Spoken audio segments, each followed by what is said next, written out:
Film diawali dengan diperlihatkannya keadaan sebuah penjara di Colorado yang bernama Bentwater.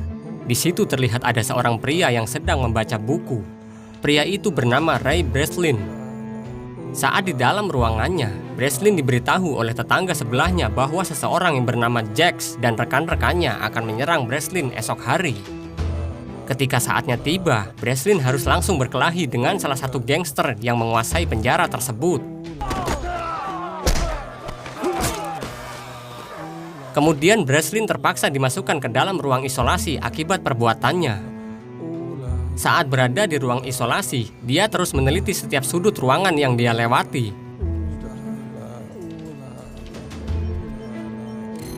Di dalam ruangan tersebut, dia mengepal-ngepalkan beberapa tisu, lalu mengelemnya.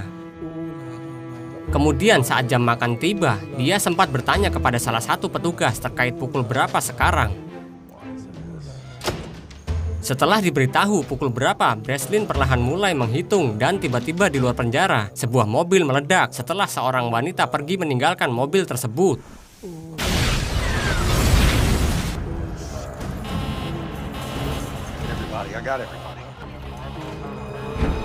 Lalu para penjaga pun dengan cepat menutup setiap akses pintu penjara, tetapi hasilnya nihil karena Breslin berhasil kabur setelah dia berpura-pura menyamar sebagai salah satu anggota pemadam kebakaran.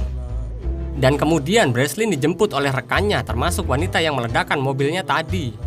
Wanita ini bernama Abigail Ross dan rekannya yang satu lagi bernama Hush. Setelah berhasil meloloskan diri, Breslin diturunkan di pinggir jalan untuk menelpon seseorang.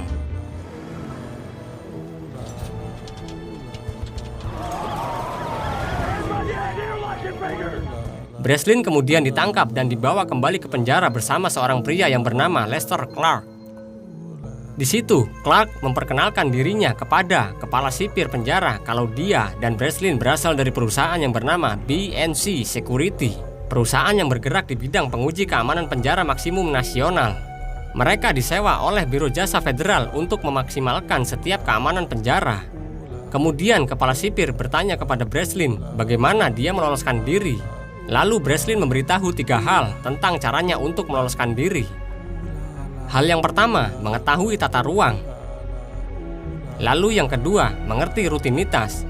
Dan yang ketiga, mendapat bantuan dari luar ataupun dalam. Karena telah mengetahui ketiga hal tersebut, Breslin memutuskan untuk masuk ke dalam ruang isolasi dengan cara berkelahi dengan napi lain. Otomatis penjagaan tidak akan seketat biasanya. Setelah itu, dia mulai mengatur perhatian di gerbang depan pada pukul 4 sore setelah dia berkoordinasi dengan rekannya.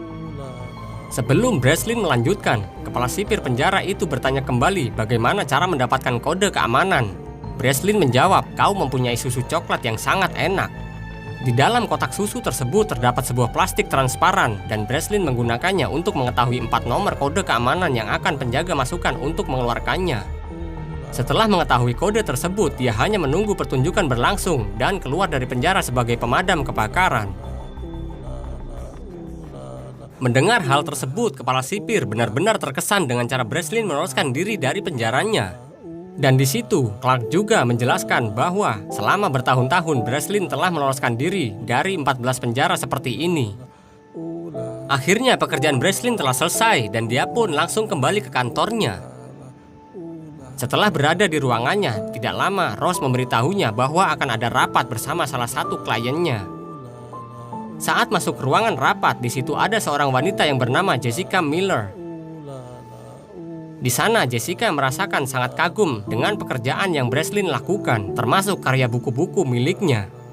Lalu Jessica melanjutkan meeting dengan mengatakan keinginannya untuk menyewa Breslin agar menguji sebuah penjara dengan sistem keamanan yang dijamin tidak akan ada satu orang pun yang berhasil membobolnya. Penjara itu bahkan tidak pernah diketahui di mana keberadaannya, dengan bayaran 2 kali lipat dari biasanya. Dan di situ, Clark selaku CEO BNC sangat menyetujui tawaran pekerjaan yang Jessica tawarkan kepada mereka. Karena dinilainya cukup menarik, Breslin bertanya kapan pekerjaan ini akan berlangsung. Jessica menjawabnya kalau pekerjaan ini telah dimulai. Nantinya Breslin akan dijemput oleh agen mereka. Lalu Breslin pun bersiap-siap menyiapkan protokol keamanan perusahaan. Breslin akan menggunakan profil bernama Anthony Portos yang berasal dari Madrid dan dibesarkan di Amerika. Setelah semuanya siap dan Breslin pun ditanamkan chip pelacak, kemudian dia langsung pergi menuju ke tepi jalan.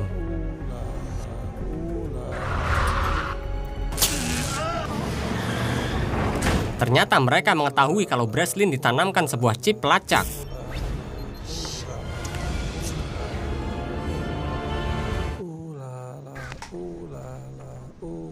Dan saat Breslin terbangun, dia telah berada di sebuah penjara yang tidak pernah dia lihat sebelumnya. Seperti biasa, saat pertama kali dia tiba di suatu penjara, Breslin selalu meneliti tata ruang penjara tersebut. Kemudian Breslin dibawa ke sebuah ruangan untuk diperiksa. Di situ dia disambut oleh direktur sekaligus arsitektur dari penjara tersebut yang bernama Willard Hobbes. Lalu Hobbes mengatakan bahwa penjara ini adalah penjara berskala internasional. Kemudian Breslin dikembalikan ke selnya. Pada saat yang sama juga adalah waktu di mana semua napi di sel blok A berkumpul. Ketika Breslin sedang memperhatikan sekitarnya, beberapa pria mendatanginya dan menyebutnya sebagai ikan segar.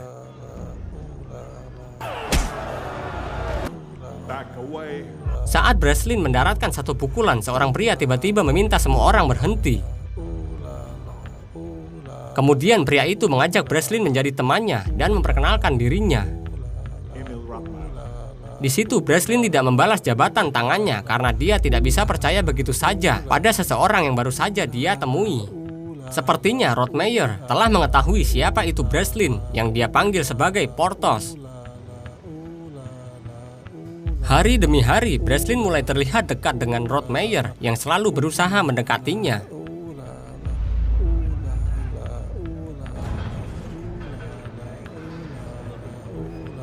Merasa heran dengan apa yang Breslin lakukan, Rothmeyer pun penasaran mengapa dia terus memperhatikan setiap sudut di ruangan ini. Breslin lalu menjelaskan jika dia ingin pergi ke ruang isolasi. Mendengar hal tersebut, tentu Rothmeyer dengan senang hati akan mengirimnya ke sana.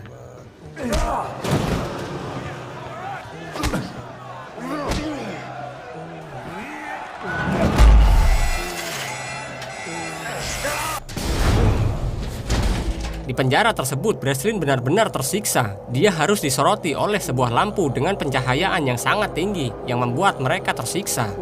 Namun di tengah-tengah siksaan tersebut, Breslin masih berusaha untuk berpikir apa yang bisa dia temukan.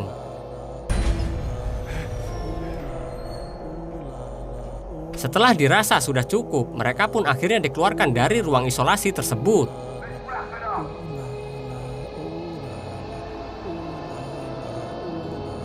Saat akan kembali ke sel, Breslin dihampiri oleh Rothmeyer dan bertanya tentang apa yang telah dia temukan.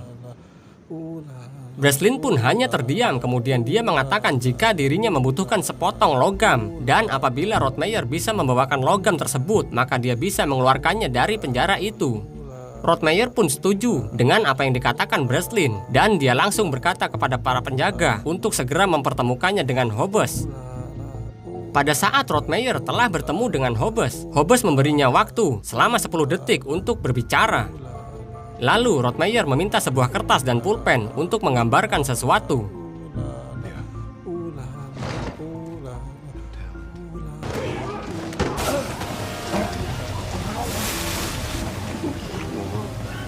Keep going.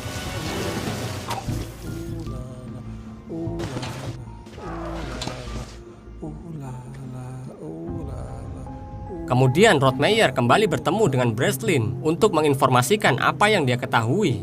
Setelah itu, Rothmeyer bertanya tentang apa profesi Breslin sebelum masuk ke penjara ini. Breslin menjawab kalau dia merupakan seorang pembobol penjara. Selama hidupnya, dia telah sering keluar masuk penjara federal. Namun kali ini dia disewa bukan untuk membobol penjara, melainkan untuk dibungkam dan dikubur.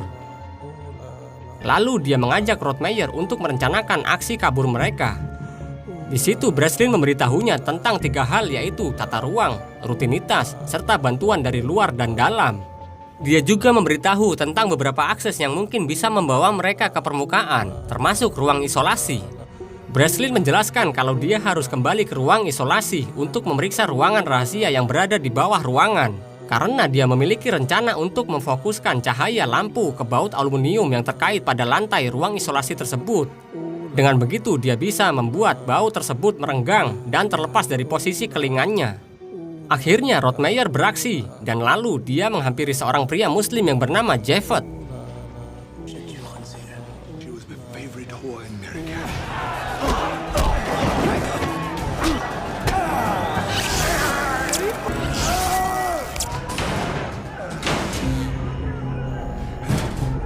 Pada saat mereka berada di ruang isolasi, Rottmeier bertugas sebagai pengalih fokus kamera. Dia berbicara terus-menerus di saat Breslin berusaha membuka baut aluminium tersebut.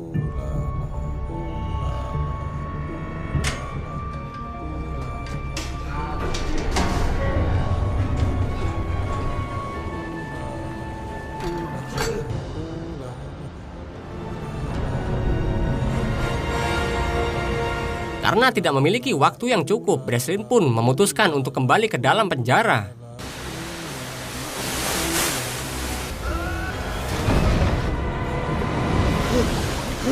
Lalu terjadi kebanjiran di area sistem yang membuat air naik ke atas permukaan. Beruntungnya saat kejadian itu, Breslin telah tiba di ruangan isolasi dan langsung dibawa keluar. Di lain tempat, rekan-rekan Breslin yang mulai khawatir dengan kondisinya, mereka menghampiri Clark untuk bertanya tentang apa yang sebenarnya Breslin lakukan. Clark hanya menjawabnya bahwa Breslin kini tengah menjalani pekerjaan yang sangat berat dikarenakan bayarannya yang juga cukup mahal. Kemudian Clark menelpon Hobbes untuk meminta memisahkan antara Breslin dengan Rottmeier.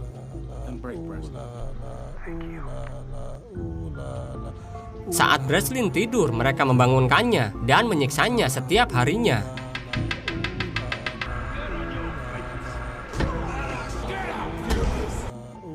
Akhirnya mereka melakukan hal yang kedua, yaitu rutinitas.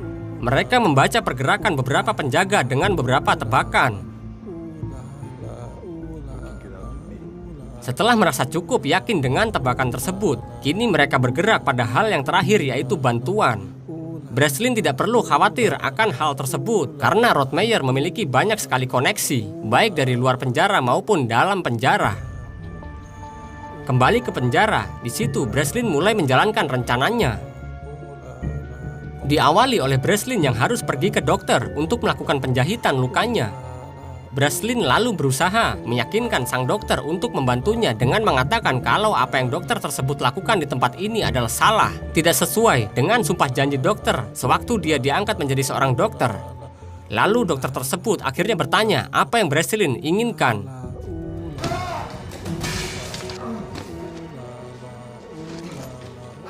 Lalu setelah selesai lukanya dijahit, dia dibawa kembali ke selnya dan bertemu dengan Rottmeier.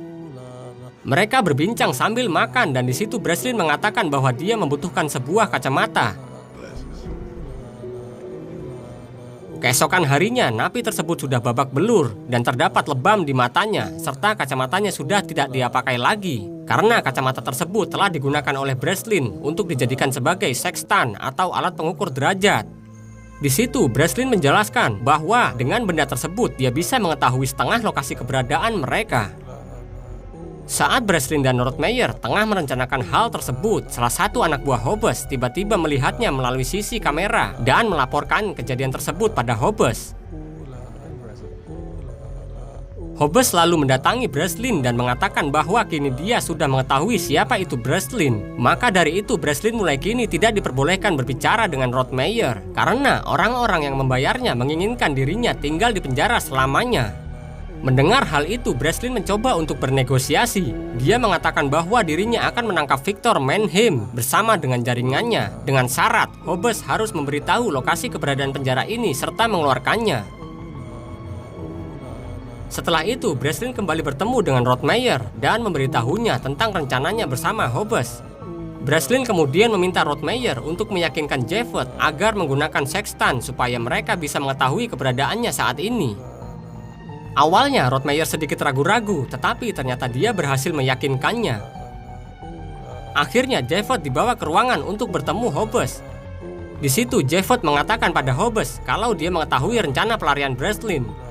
Namun sebelum memberitahu hal tersebut, Jeffot meminta sebuah persyaratan kepada Hobbes, yaitu kalau dia ingin berdoa kepada Tuhannya di tempat yang terbuka, serta dia ingin berinteraksi dengan Tuhannya secara langsung bagaimana dia berdoa.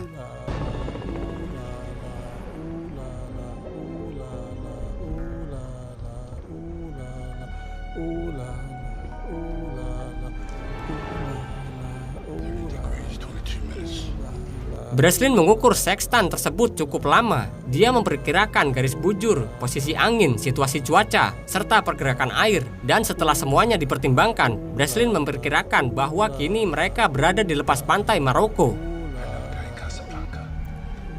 Breslin kemudian kembali mendatangi sang dokter dan memintanya untuk membaca salah satu bab di dalam buku karya Breslin yang berada di ruangan Hobbes. Bab tersebut berisi tentang sebuah sumpah janji dari sang dokter.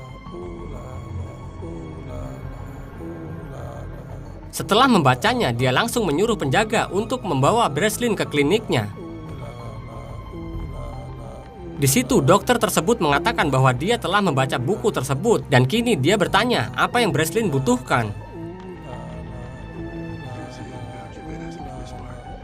Setelah bertemu dengan sang dokter, dia langsung menghampiri Rothmeyer dan memberitahu jika sang dokter telah sepakat. Saat ini hanya bagaimana mereka meyakinkan Jeffot dan mensiasati Hobbes dengan alih-alih siasat yang akan mereka lontarkan terkait keberadaan Mannheim. Setelah semua persiapan selesai, kini mereka hendak melancarkan rencana mereka. Namun, Hobbes tiba-tiba mengetahui rencana tersebut setelah dia melihat rekaman CCTV yang memperlihatkan Breslin sedang berbicara dengan seorang napi yang berada di sel C. Sementara itu, di sel A, Breslin membutuhkan pengalihan untuk memecahkan suasana. Jeffot yang ahli dalam bidang tersebut lalu dengan nyali besarnya menantang seorang pria berbadan besar yang sedang bersantai.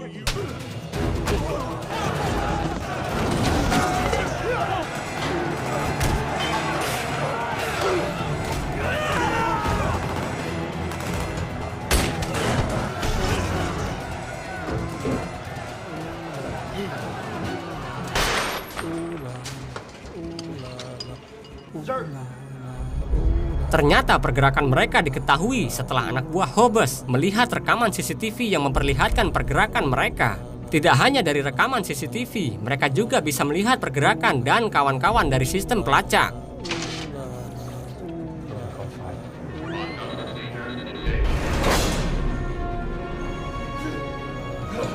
Hobbes langsung menyuruh beberapa anak buahnya untuk menghentikan pergerakan mereka apapun yang terjadi.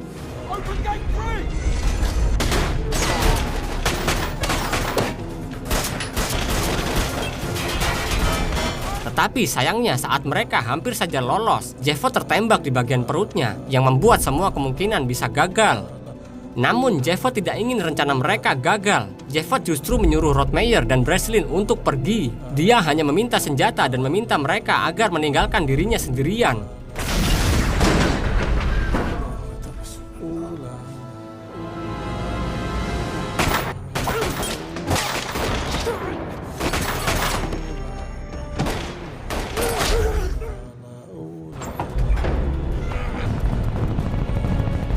Akhirnya Rothmeyer berhasil keluar sendiri dan langsung menghampiri rekannya yang menggunakan helikopter.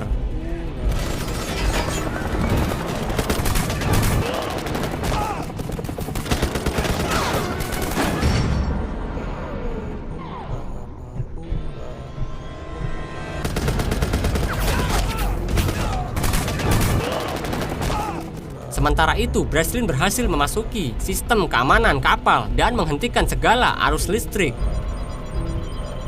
Setelah itu, Breslin pergi ke sebuah tangki, menunggu waktu yang tepat untuk keluar.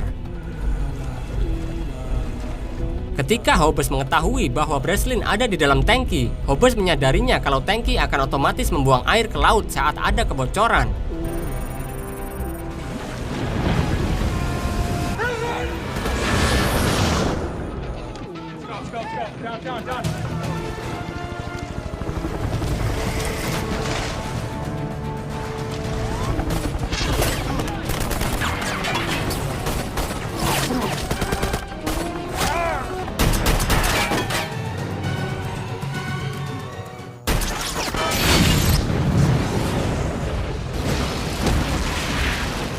Mereka berdua pun akhirnya berhasil kabur dan tiba di daratan pantai Maroko. Sesampainya di sana, tidak lama kemudian ada sebuah mobil datang ke arah mereka. Ternyata mobil itu adalah jemputan Rottmeier. Ketika mobil tersebut berhenti dan beberapa orang turun dari mobil itu, Breslin terkejut ketika melihat Jessica Miller, agen CIA yang menyewa jasa Breslin keluar dari mobil tersebut. Ternyata Jessica adalah mata dan telinga Rottmeier sekaligus anaknya. Di sana Jessica menjelaskan jika ayahnya memiliki kode nama tersendiri. Rottmeier artinya penjara dengan keamanan maksimum. Maksudnya adalah Jessica menyewa Breslin untuk membawa ayahnya keluar dari penjara tersebut. Karena tidak masalah baginya, Rottmeier pun berterima kasih pada Breslin dan menawarinya tumpangan. Namun Breslin menolaknya.